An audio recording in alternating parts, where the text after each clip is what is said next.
Hello दोस्तों, नमस्कार। बात कर लेते हैं आज के दिन भर की सारी बड़ी खबरों की, जहां सबसे पहले आपको बताएंगे दोस्तों बड़ा खुलासा। जंग में पाकिस्तान के साथ सऊदी होगा खड़ा, लेकिन उस युद्ध की स्थिति में मुसीबत में भारत का कौन देगा साथ। दोस्तों देश का नाम जानकर आप भी जाएंगे चौंक, जिसके बाद आनन फानन में सऊदी अरब के साथ रक्षा समझौते पर पाकिस्तान को देनी पड़ गई बड़ी सफाई। दोस्तों इसी बीच आपको बताएंगे भारत साथ टैरिफ टेंशन के बीच अमेरिकी कोर्ट ने दिया ट्रंप को पहला बड़ा झटका। दोस्तों वहीं आपको बताएंगे अमेरिकी राष्ट्रपति डोनाल्ड ट्रंप ने घोषणा कर दिया है कि वो चीन के राष्ट्रपति शी जिनपिंग से करेंगे मुलाकात और जाएंगे चाइना। जी हां, बताएंगे साथ में जिनपिंग की खुशामद करने के लिए ट्रंप ने ताइवान को ही बना दिया बलि का बकरा, जिससे कि चीन होगा खुश। बताएंगे वो कौन सा फैसला लिया है ट्रंप ने ताइवान के खिलाफ। तो वहीं मणिपुर से सबसे बड़ी और दिल दहला देने वाली खबर दोस्तों, पैरामिलिट्री फोर्स की गाड़ी पर हथियारबंद लोगों ने कर दिया बड़ा हमला। तो वहीं बताएंगे अरुणाचल प्रदेश में LAC तक आसानी से पहुंचेगी भारतीय सेना। अगले हफ्ते प्रधानमंत्री नरेंद्र मोदी जी रख सकते हैं फ्रंटियर हाईवे की आधारशिला। दोस्तों तो वहीं आपको बताएंगे बिहार के दरभंगा में ओवैसी की पार्टी के कार्यकर्ताओं ने तेजस्वी यादव के रथ को रोका। आखिर क्या है इसके पीछे का मामला साथी? क्या 22 सितंबर से सस्ता हो जाएगा LPG सिलेंडर? क्या रहने वाला है नया दाम? और वहीं अगर आपका भी जनधन अकाउंट है दोस्तों, तो आपके लिए बहुत बड़ी खबर है। सारी जानकारी हम आपको एक एक करके विस्तार से बताने वाले हैं, बस आप वीडियो के लास्ट तक बने रहेगा। और खबरों में आगे बढ़ने से पहले मानते हैं कि इस नए भारत के खिलाफ कोई भी कूटनीतिक चाल नहीं चलने वाली, तो इस वीडियो को लाइक करके चैनल को सब्सक्राइब करके बेल आइकन दबा के कमेंट में जय हिंद कह दीजिएगा। बात कर लेते हैं पहली सबसे बड़ी खबर की, जहां पाकिस्तान और सऊदी अरब के रक्षा समझौते के बाद सबसे बड़ा सवाल उठता है कि भारत को युद्ध की स्थिति में कौन देगा समर्थन। जी हां, विशेषज्ञों ने भी इस पर बहुत मंथन किया दोस्तों, लेकिन जो एक साझा जानकारी निकलकर सामने आ रही है जिसने सबको चौंका कर रख दिया है। दोस्तों बता दें, जैसा कि आप सभी को पता है, पाकिस्तान और सऊदी अरब ने 17 सितंबर को एक साथ रक्षा समझौता कर लिया है, जिसमें यह तय किया गया है कि दोनों देशों में किसी एक देश पर हमला होता है तो उसे दोनों देशों पर हमला माना जाएगा। ये डील परमाणु हथियार से लैस पाकिस्तान के साथ सऊदी अरब की सुरक्षा के लिए महत्वपूर्ण है। वहीं पाकिस्तान को आर्थिक रूप से $3 बिलियन की मदद मिली है। दोनों देशों के बीच इस डील के बाद ये सवाल उठता है कि जंग की स्थिति में पाकिस्तान के साथ तो सऊदी खड़ा होगा, लेकिन मुसीबत में भारत का साथ कौन देगा? हाल ही में भारत ने ऑपरेशन सिंदूर के दौरान पाकिस्तान स्थित आतंक के कई ठिकानों को निशाना बनाया था, जिसके बाद दोनों देशों के बीच सैन्य संघर्ष शुरू हो गया था। यदि भविष्य में कभी दोनों देशों के बीच युद्ध की स्थिति बनती है तो यह जटिल भू राजनीतिक परिदृश्य होगा। दोनों देशों के परमाणु संपन्न होने के कारण वैश्विक हस्तक्षेप की संभावना भी बढ़ जाती है। दोस्तों साझा जानकारी में ये बात निकलकर सामने आई है कि पाकिस्तान सऊदी के बीच हुए इस रक्षा समझौते में ये समझौता सऊदी ने अपने लिए किया है, क्योंकि सऊदी अरब के पास सैन्य क्षमता बहुत ही ज्यादा कम है, जबकि पाकिस्तान आर्थिक तंगी से जूझ रहा है। यानी कि सऊदी अरबिया पाकिस्तान को पैसों से मदद करेगा और पाकिस्तान सऊदी अरबिया को अपनी सेना से मदद देगा। ऐसे में एक चीज तो क्लियर है कि भारत के साथ युद्ध में सऊदी अरब पाकिस्तान की मदद भी नहीं कर पाएगा सैन्य सहायता देकर, और युद्ध के समय में पैसा काम भी नहीं आने वाला। और सऊदी पाकिस्तान की मदद इसलिए भी नहीं करेगा क्योंकि भारत के खिलाफ सीधे नहीं भिड़ेगा सऊदी अरबिया, क्योंकि उसका भारत में काफी ज्यादा निवेश है। इसीलिए हो सकता है कि वो हथियारों की पूर्ति करे, लेकिन सीधे सैन्य मदद करने से परहेज करेगा। लेकिन अगर मान लिया जाए कि सऊदी अरबिया भी जंग में कूद जाता है और पाकिस्तान का साथ देता है, तो भारत का साथ कौन देगा? आपको बता दे, भविष्य में युद्ध की स्थिति में भारत की मदद करने के लिए उसका सबसे पुराना और विश्वसनीय दोस्त रूस सामने आ सकता है दोस्तों, जबकि इजराइल भारत की हथियारों को लेकर बहुत बड़ी मदद करेगा। उसके अलावा कूटनीतिक रूप से भारत को वैश्विक मोर्चे पर कई देशों से मदद मिलने की प्रबल संभावना भी है। दोस्तों इजराइल ने हाल ही में पहलगाम आतंकी हमले की निंदा की थी, वो भी खुले तौर पर। इसके अलावा इजराइल ने विपत्ति की घड़ी में ऑपरेशन सिंदूर व 1999 में कारगिल युद्ध के दौरान भारत की मदद की थी। उसने भारत को अधिक दूरी तक मार करने वाला हथियार और ड्रोन उपलब्ध करवाए थे। भविष्य में भी इजराइल भारत के लिए हथियार आपूर्ति और बैक चैनल डिप्लोमेसी से मदद कर सकता है। वहीं अगर वर्तमान की स्थिति देखें तो अफगानिस्तान भी भारत की बड़ी मदद कर सकता है खुफिया जानकारी को देकर के, क्योंकि आप सभी को पता है वर्तमान में आतंक समर्थित पाकिस्तान की रणनीति को लेकर अफगानिस्तान की तालिबान सरकार और पाकिस्तान की सेनाओं में कई बार झड़पें हो चुकी हैं। ऐसी स्थिति में अफगानिस्तान की तालिबान सरकार भी पाकिस्तान से त्रस्त है और उसके रिश्ते बेहतर होते दिखाई दे रहे भारत के साथ। दोस्तों गौर करने वाली बात यह है कि सऊदी और पाकिस्तान को आपस में एक दूसरे की मदद करने के लिए समझौता करना पड़ा, कॉन्ट्रैक्ट पर साइन करना पड़ा, लेकिन इजराइल और रशिया जैसे दोस्त के साथ समझौता करने की कोई आवश्यकता नहीं है, क्योंकि ये देश खुले तौर पर समर्थन करते हैं भारत का। ऐसे में इजराइल और रशिया के लिए एक लाइक तो होना चाहिए दोस्तों। अभी तक लाइक नहीं किया तो लाइक का बटन दबा दीजिएगा और साथ ही साथ मेरा भारत महान जरूर लिखेगा। वहीं दोस्तों पाकिस्तान ने शुक्रवार को स्पष्ट किया है कि हाल में सऊदी अरब के साथ हुआ आपसी समझौता यानी म्यूचुअल डिफेंस पैक्ट किसी तीसरे देश के खिलाफ नहीं है। इस समझौते को दोनों देशों की रक्षा सहयोग बढ़ाने और साझा सुरक्षा सुनिश्चित करने की प्रतिबद्धता के रूप में पेश किया गया है, यानी कि पाकिस्तान को यह लग रहा था कि कहीं भारत या फिर अन्य देश इसको गलत तरीके से ना देखें, तो अब सफाई देता नजर आ रहा है पाकिस्तान और इसको किसी तीसरे देश के खिलाफ नहीं बता रहा है। अब दोस्तों बात कर लेते हैं अगली सबसे बड़ी खबर की, जहां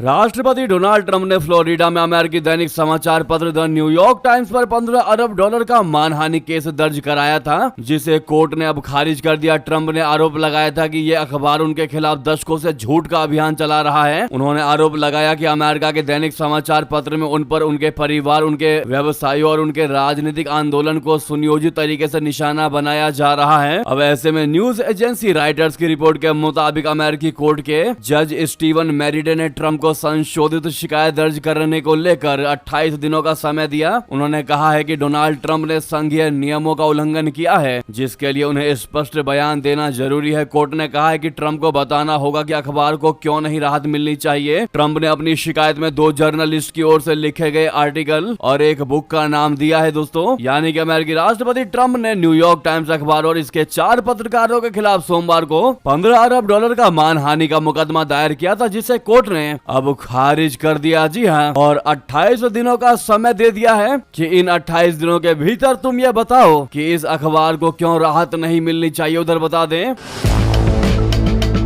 डोनाल्ड ट्रंप और शी जिनपिंग की मुलाकात पर बन गई सहमति दोस्तों। जल्द चीन जाएंगे अमेरिकी राष्ट्रपति, अपेक्स सम्मेलन में भी होंगे आमने सामने। बता दें अमेरिकी राष्ट्रपति डोनाल्ड ट्रंप ने चीन के राष्ट्रपति शी जिनपिंग से बातचीत के बाद सोशल मीडिया पर पोस्ट किया। इससे अमेरिका और चीन के बीच संबंधों के बीच एक नए दौर की शुरुआत होती नजर आ रही है। डोनाल्ड ट्रंप ने इस पोस्ट में कहा है कि वो चीनी नेता शी जिनपिंग से अगले महीने दक्षिण कोरिया में एक शिखर सम्मेलन यानी अपेक में मुलाकात करेंगे। इसके अलावा ट्रंप अगले साल की शुरुआत में चीन की यात्रा भी करेंगे। ट्रंप ने लिखा कि चीन के राष्ट्रपति जिनपिंग से बहुत ही प्रोडक्टिव बातचीत हुई है। ट्रंप ने आगे लिखा कि हमने कई बहुत महत्वपूर्ण मुद्दों पर प्रगति की, इनमें व्यापार, फेंटानिल, रूस और यूक्रेन के बीच युद्ध खत्म करने की आवश्यकता और टिकटॉक डील की मंजूरी शामिल है। मैंने राष्ट्रपति जिनपिंग के साथ इस बात पर भी सहमति जताई है कि हम दक्षिण कोरिया में अपेक शिखर सम्मेलन में मुलाकात करेंगे। इसके अलावा मैं अगले साल की शुरुआत में चीन जाऊंगा और राष्ट्रपति जिनपिंग से मुलाकात करूंगा। इतना ही नहीं दोस्तों, उन्होंने ये तक कह दिया कि जिनपिंग भी उचित समय पर अमेरिका आएंगे। यानी कि दोस्तों यही है अमेरिका, यही है अमेरिकी राष्ट्रपति ट्रंप। कब क्या बयान दे दे किसी को नहीं पता होता। जब भारत की तारीफ करनी होती है तो चीन की बुराई करते हैं, जब रशिया की तारीफ करनी होती है तो चीन की बुराई करते हैं, लेकिन अब चीन के साथ ही रिश्ते स्थापित करते दिखाई दे रहे हैं ट्रंप। यानी कि दोस्तों अमेरिका एकमात्र ऐसा देश है जिसके लिए ना तो कोई परमानेंट दोस्त है और ना ही उसका कोई परमानेंट दुश्मन है। जी हाँ दोस्तों, आप देखिएगा ट्रंप जिनपिंग से मुलाकात के अगले कुछ ही दिनों के भीतर फिर चीन की बुराई करने लगेंगे, फिर चीन को लेकर तंज कसने लगेंगे। ये है अमेरिका।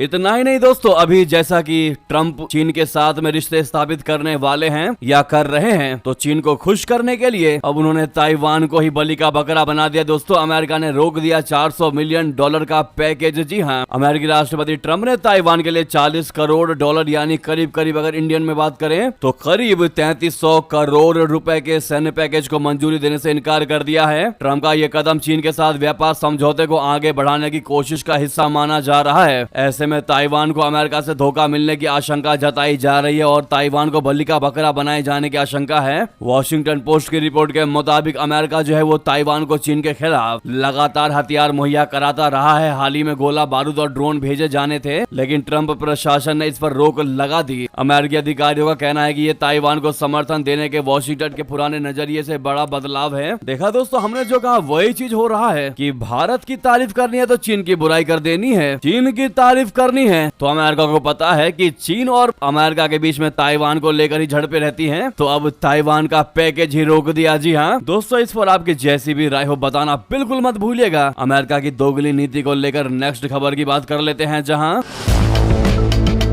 बड़ी ही चौंकाने वाली खबर है दोस्तों। मणिपुर में आतंकवादियों का बहुत बड़ा अटैक, असम राइफल्स के काफिले को बनाया निशाना, 2 अपने जवान हुए शहीद। मणिपुर में आतंकवादियों ने अर्धसैनिक बल के एक वाहन पर बड़ा अटैक कर दिया। शुक्रवार शाम को बिशनूर जिले में आतंकवादियों ने इस घटना को अंजाम दिया। इस हमले में असम राइफल्स के 2 जवान शहीद होने की खबर सामने आ रही है। इसके अलावा 7 जवान घायल बताए जा रहे हैं। बताया ये भी जा रहा है कि इस घटना के बाद सेना के अधिकारियों ने आतंकवादियों की तलाश में बड़े स्तर पर सर्चिंग अभियान भी शुरू कर दिया है। इम्फाल पुलिस के मुताबिक शुक्रवार शाम अर्धसैनिक बल का एक वाहन विष्णुपुर जिले के नामबोल सबल लेईकाई इलाके से गुजर रहा था, तभी अज्ञात हथियारबंद आतंकवादियों के एक ग्रुप ने वाहन पर घात लगाकर हमला बोल दिया। अचानक हुई भारी फायरिंग में 2 जवानों की मौके पर ही मौत हो गई, जबकि 5 जवान गंभीर रूप से घायल हुए। घटना के बाद स्थानीय लोगों और पुलिस ने घायल जवानों को नजदीक के अस्पताल में पहुंचा दिया। जी हाँ, इस घटना के बाद असम राइफल्स और मणिपुर पुलिस ने संयुक्त अभियान के तहत आतंकवादियों की तलाश में जुट चुकी है। पुलिस ने अपने स्थानीय मुखबिरों को भी सक्रिय कर दिया है। दोस्तों बहुत बड़ी और भयावह ये खबर थी दोस्तों। ऐसे में आप लोग अपने इन वीर गति को प्राप्त हुए जवानों को श्रद्धांजलि जरूर दीजिएगा दोस्तों, और उनके परिवार को सहानुभूति देते हुए घायलों के जल्द से जल्द ठीक होने की कामना कीजिएगा, क्योंकि भारत की सेना ही भारत की सबसे बड़ी शान है।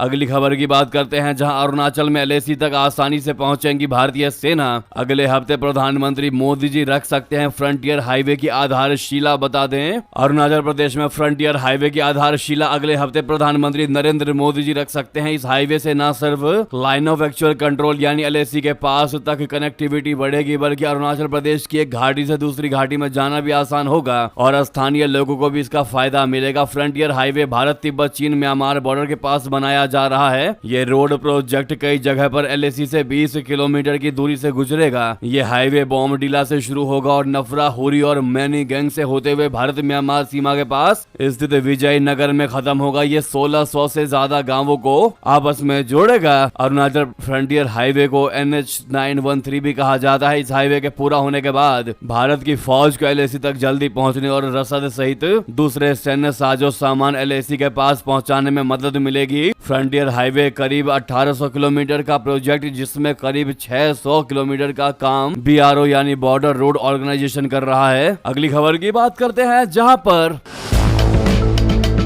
ट्रम्प के बगराम एयरबेस वाले प्लान ने बढ़ाई टेंशन। तालिबान और ड्रैगन भड़कते हुए दोस्तों अमेरिकी राष्ट्रपति को सुना दी 2 टुक।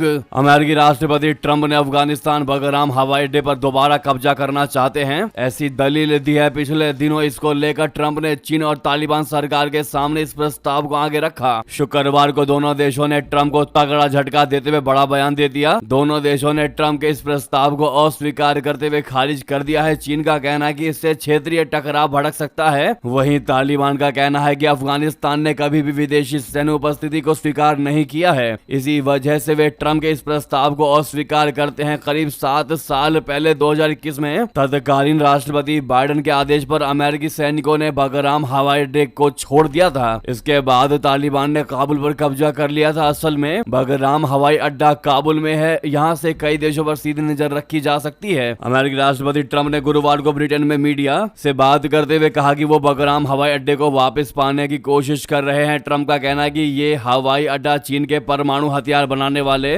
स्थान के निकट है, इसी वजह से बगराम हवाई अड्डे को वापस पाने की कोशिश की जा रही है। वहीं अफगानिस्तान पर तालिबान का कब्जा है। ट्रम्प के इस बयान पर तालिबान का अधिकारी जाकिर जलाल ने कहा कि हमारी सरकार ट्रम्प के इस बयान को पूरे तरीके से खारिज करती है। तो वहीं चीनी विदेश मंत्रालय के प्रवक्ता लिन जियान का कहना है कि ट्रम्प के इस प्रस्ताव को चीन पहले ही खारिज कर चुका है, क्योंकि इससे क्षेत्र में तनाव और टकराव बढ़ जाएगा और चीन इसका कभी भी समर्थन नहीं करेगा। उन्होंने कहा कि उम्मीद है कि सभी पक्ष शांति और स्थिरता के लिए बात करेंगे। तो ये बात थी दोस्तों बगराम हवाई अड्डे को लेकर, जिस पर कब्जा करना चाहता है अमेरिका। तो वहीं आपको बता दें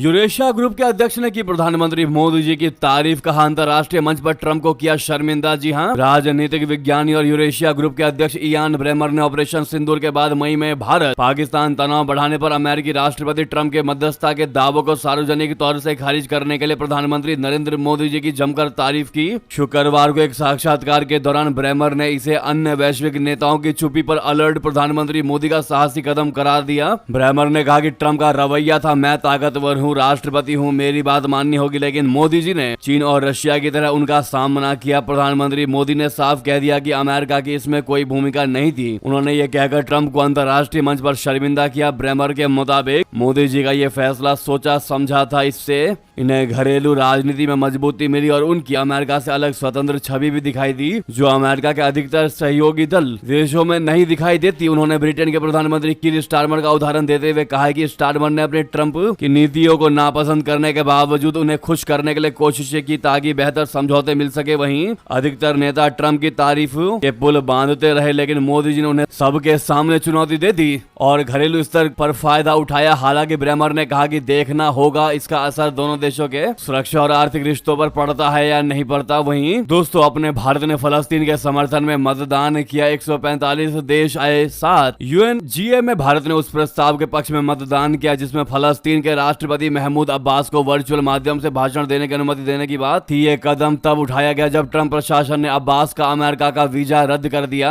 बता दें कि इस प्रस्ताव को भारी समर्थन मिला। इसमें 145 देशों ने इसके पक्ष में वोट किया। वहीं 5 देश इजराइल, अमेरिका, पलाऊ, पराग्वे और नाउरू ने इसका विरोध किया, जबकि 6 देशों ने मतदान से दूरी बनाए रखी। फलस्तीनी राष्ट्रपति अब्बास अगले हफ्ते होने वाले संयुक्त राष्ट्र महासभा की बैठक में वीडियो लिंक के जरिए दुनिया को संबोधित करेंगे। ये फैसला फलस्तीन के पक्ष में एक बड़ी कूटनीतिक जीत मानी जा रही है, जबकि अमेरिका और इजराइल को इसमें तगड़ा झटका लगा है। दोस्तों, साथ ही साथ बता दें,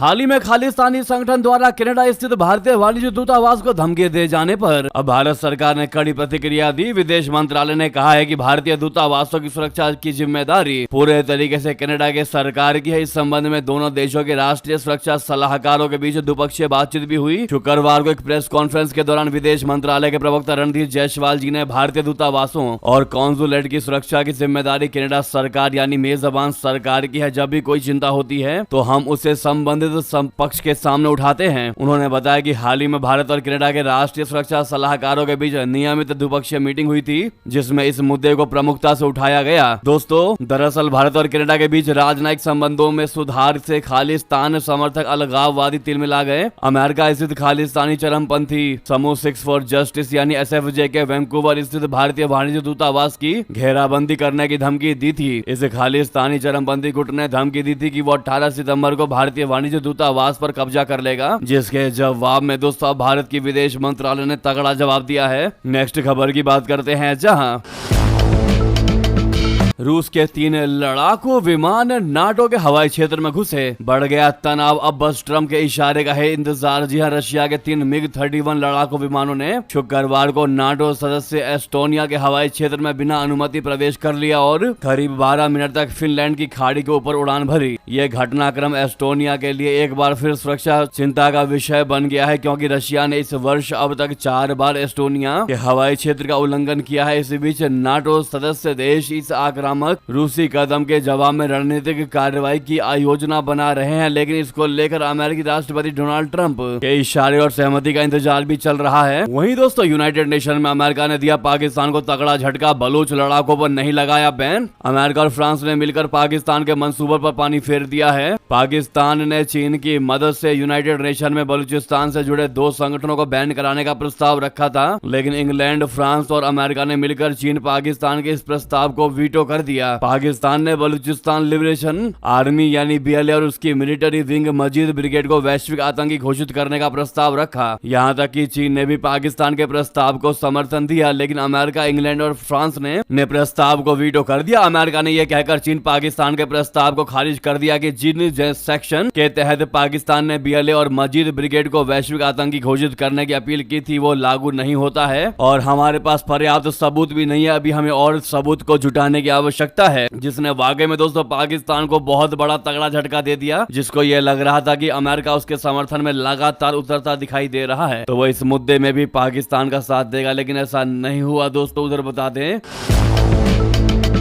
बिहार अधिकार यात्रा के तहत शुक्रवार को नेता प्रतिपक्ष तेजस्वी यादव दरभंगा के सुपौल बाजार पहुंचे। यहां ऑल इंडिया मजलिस इत्तेहादुल मुस्लिमीन यानी AIMIM के कार्यकर्ताओं ने उनके रथ यानी वैन को रोक दिया और नारेबाजी करने लगे। कार्यकर्ताओं की मांग थी कि महागठबंधन में AIMIM को भी शामिल किया जाए। इससे पहले यात्रा के तीसरे दिन गुरुवार को मधेपुरा जिले के सिंहेश्वर प्रखंड अंतर्गत झिटकिया में भी तेजस्वी यादव को विरोध का सामना करना पड़ा था। जब उनकी यात्रा सिंहेश्वर से मधेपुरा की ओर बढ़ रही थी, तभी एक बड़ी संख्या में स्थानीय मुस्लिम युवा सड़क पर उतर आए और गठबंधन नहीं तो वोट नहीं के नारे लगाने लगे थे। युवाओं की मांग थी कि यदि RJD मुसलमानों की जनसंख्या के अनुपात में उन्हें राजनीति में हिस्सेदारी नहीं देती है तो वो वोट नहीं देंगे। अगली खबर की बात करते हैं, जहां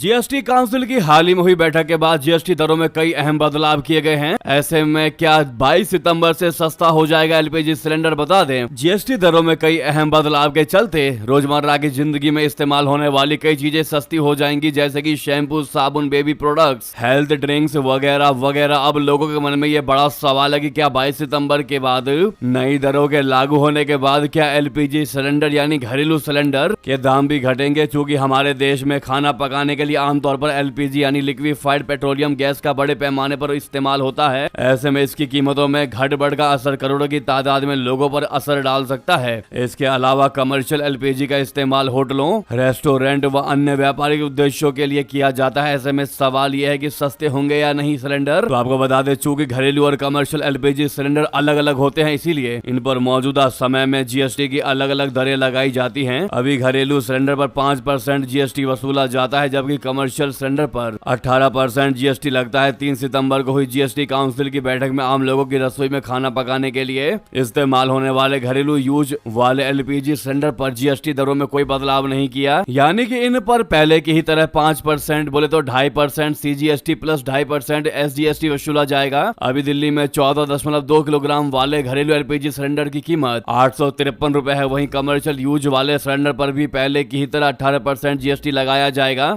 दोस्तों, आपके यहाँ पर घरेलू सिलेंडर के क्या दाम है कमेंट में लिखकर जरूर बताइएगा, साथ में अपना स्टेट भी बताइएगा। इसी बीच दोस्तों, ये थी की सारी बड़ी खबरें। आपको खबर कैसी लगी कमेंट बताना बिल्कुल मत भूलिएगा। लगे तो वीडियो को लाइक करके इस चैनल को सब्सक्राइब करके बेल आइकन दबा के कमेंट में जय हिंद कह दीजिएगा। मिलता अगली बड़ी खबर में। यहाँ तक बने रहने के लिए आप सभी का बहुत बहुत धन्यवाद, बहुत बहुत आभार। जय हिंद, जय भारत।